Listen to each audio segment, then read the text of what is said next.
नमस्कार मित्रांनो, श्री स्वामी समर्थ. पुस्तकांची दुनिया या आपल्या कथाकथनाच्या यूट्यूब चॅनलवर मी सौ पूनम सोमनाथ पाटील आपले सहर्ष स्वागत करते. साने गुरुजी लिखित श्यामची आई या अजरामर कलाकृतीतील कथा आपण ऐकत आहोत. आजची कथा आहे रात्र 21वी दुर्वांची आजी. तर चला मग कथा वाचनाला सुरुवात करूयात.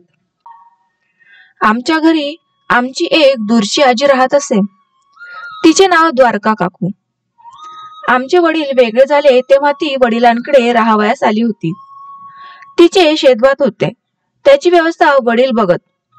वडिलांवर तिचा लोभ होता म्हणून ती वडिलांकडे राहत असे. या आजीचे नाव आम्ही दुर्वांची आजी असे पाडले होते.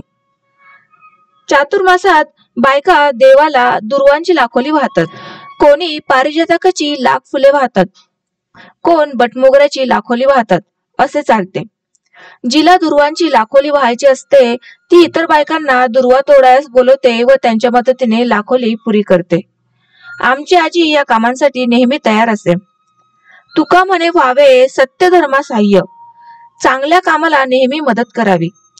चांगल्या कामात कोणाला निरुस्त करणे म्हणजे मोठे पाप आहे. घातली भय नरका जाणे. हे काम होणार नाही, तुला त्रास पडेल अशी भीती जो घालतो तो नरकात जातो. सत्कर्म सिद्धीत जावे म्हणून सर्वांनी झटावे. आमची आजी कोणाही बाईसाठी दुर्वा खुडायचे असोत तेथे हजर. आम्हाला जर कोणी विचारले की आजी कोठे आहे तर आम्ही सांगावे गेली दुर्वांना. असे करता करता त्या आजीचे नाव मुळी दुर्वांची आजी असे पडले होते.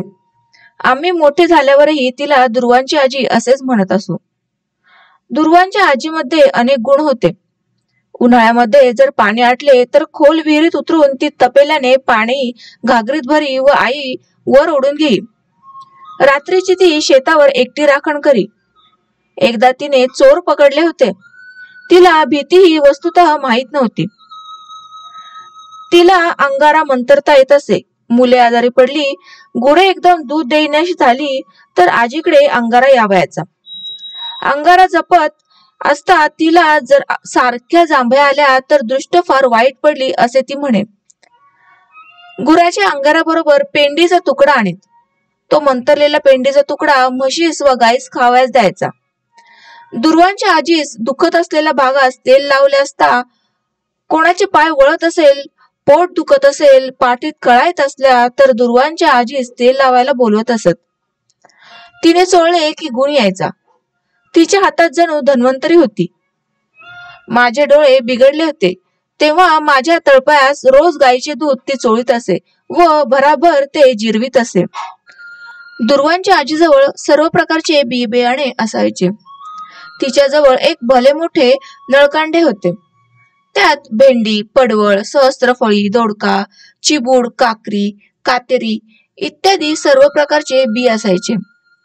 सोंगट्यांनी किंवा कवड्यांनी खेळण्यात ती पटाईत होती.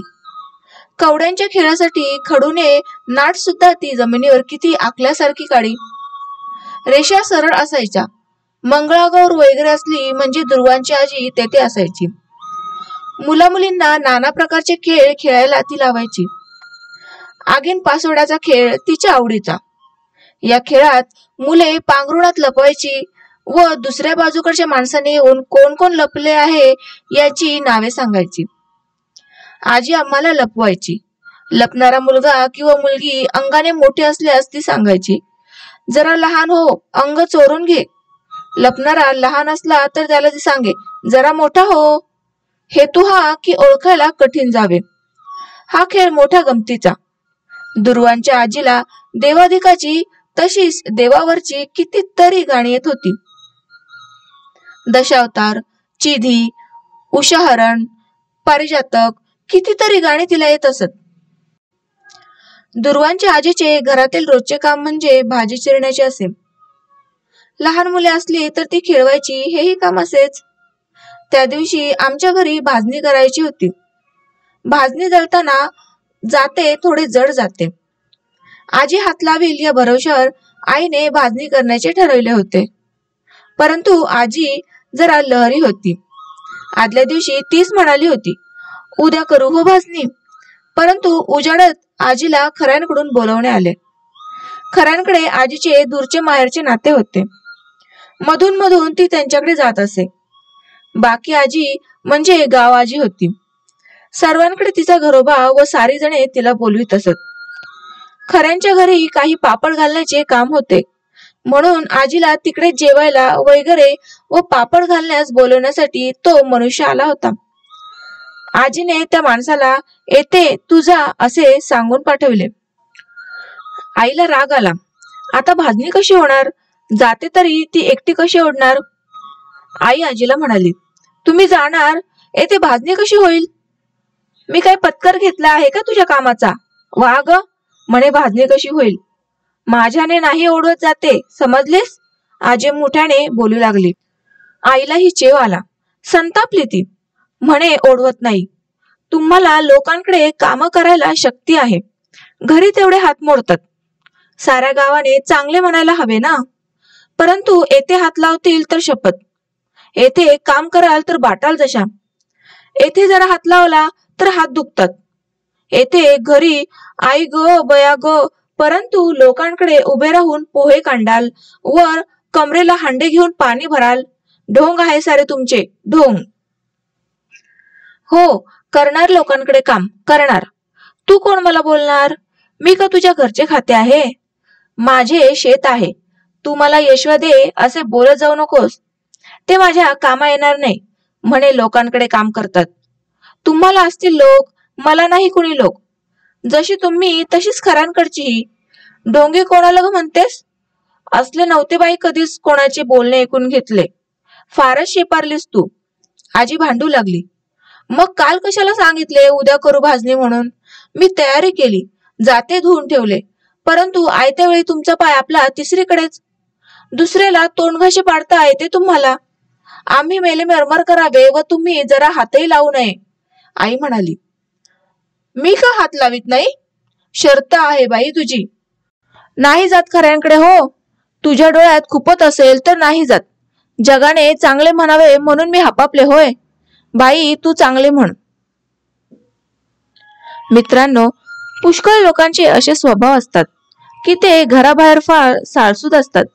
दुसऱ्यांकडे ते चार धंदे करतील, परंतु घरी इकडची काडी तिकडे करायचे नाहीत. लोकांच्या स्तुतीला, बाहेरच्या जगाच्या स्तुतीला मनुष्य लालचावलेला असतो. घरच्यांना तळमळत ठेवून तो बाहेरच्यांचे दुवे घेण्यासाठी जात असतो. हे त्याचे करणे प्रेमामुळे नसते तर स्वार्थामुळे असते. वाहवा मिळावी म्हणून असते, म्हणून ते त्याज्य होय. माझ्या आईच्या म्हणण्यात बरीच अतिशयोक्ती असली तरी त्यात थोडे तथ्यही होते. आई व आजी यांची भांडणे अशी नेहमी होत असत. ते काही नवीन नव्हते, परंतु त्यांचे भांडण फार वेळ टिकत नसे. मध्येच आलेले ते वादळ असे. परस्परांच्या मनात जमलेले विष ओकून बाहेर पडे, गाण बाहेर निघून जाई व पुन्हा मने स्वच्छ होत. वादळ येते ते शांत होण्यासाठी येते. रोग येतात ते शरीरातील घाण जाळण्यासाठी येतात व मरण येते ते पुन्हा जीवनरस देण्यासाठी येते. माझी आई शांत झाली, बोलेनाशी झाली. आजीचे थोडा वेळ सुरूच होते मधून मधून. लोकांकडे म्हणे काम करतात. माझे हात, मी वाटेल तेथे काम करेल. तू कोण माझ्यावर लादणार, सक्ती करणार? तुला का माझा हेवा? मला लोक बोलवतात तर तुला का मस्तर? आईचे तोंड बंद झाले, म्हणून आजीचेही बंद झाले. थोड्या वेळाने आई आजीजवळ गेली व म्हणाली, मी चुकले हो, बोलू नये ते बोलले. तुम्हाला मी कोण बोलणार? तुम्ही किती मोठ्या. परंतु अलीकडे या साऱ्या दगदगीने, काळजीने व दुखण्याने मी अगदी वेंगले हो. मला नाही राहत सुमार. भान जणू मी विसरते. मग मी कोणालाही बोलते याची शुद्धही मला राहत नाही. मेले असले जगून तरी काय करायचे? चुकले हो. जगून काय करायचे? असले अभद्र का ग बोलतेस? तुझी पोरे बाळे आहेत अजून लहान. तू नाही जगलीस तर त्यांचे कोण करील? पुष्कळ जग. मुलाबाळांची लग्ने होऊ देत, सुना घरात येऊ देत. वेडेविद्रे काही मनात आणू नको बाई. अगं, तू बोललीस म्हणजे मलाही जोर येतो. मागाहून वाईट वाटते. आजी म्हणाली, तुम्ही जा हो खऱ्यांकडे. येते म्हणून कळवले आहे तुम्ही, तर जा. भाजणी उद्या होईल. तसेच जाते धुतलेले ठेवले म्हणजे झाले. वरती दुसरे काही दळले नाही की झाले. तुम्हाला आज चहा करून देते, म्हणजे दम नाही लागणार. आज गारवा आहे बाहेर फार, आई गोड बोलली. अलीकडे घरात चहाची पूड असे. कधी कोणी आजारी असले, कोणाला दमा लागला तर आई करून देई. आईने दुर्वांच्या आजीला तिचे रामपात्र भरून चहा दिला. आजीचा राग गेला. आजी खऱ्यांकडे जायला निघाली व जाताना म्हणाली, जाते ग यशोदे, रागव बिगू नको, मनात काही धरू नको. तुम्हीच मनात राग धरू नका म्हणजे झाले. कशा झाला तरी तुम्ही वयाने मोठ्या. मी तुमच्या सुनेसारखी, लेकीसारखी. माझे बोलणे पोटात घालीत जा हो, आई म्हणाली. आजी गेली व आई घरकाम करू लागली.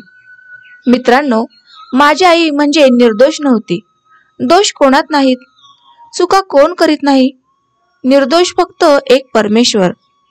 बाकी सर्वांनी चुकांची भूषणेच अंगावर घालून त्या जगन्माऊली समोर जावायचे असते. चुका हे माणसाचे भूषण तर क्षमा हे देवाचे भूषण. माझी आई चुका करी पण सावरून घेई. चुका करण्यात ती ऐट मिरवीत नसे, चुका करण्यात ती ऐट मिरवीत नसे. तर मित्रांनो, आजची कथा तुम्हाला कशी वाटली ते मला तुमच्या कमेंटद्वारे नक्की सांगा. व्हिडिओ आवडल्यास एक लाईक करा व जास्तीत जास्त शेअर करा. तर भेटूयात पुढील कथेमध्ये. धन्यवाद.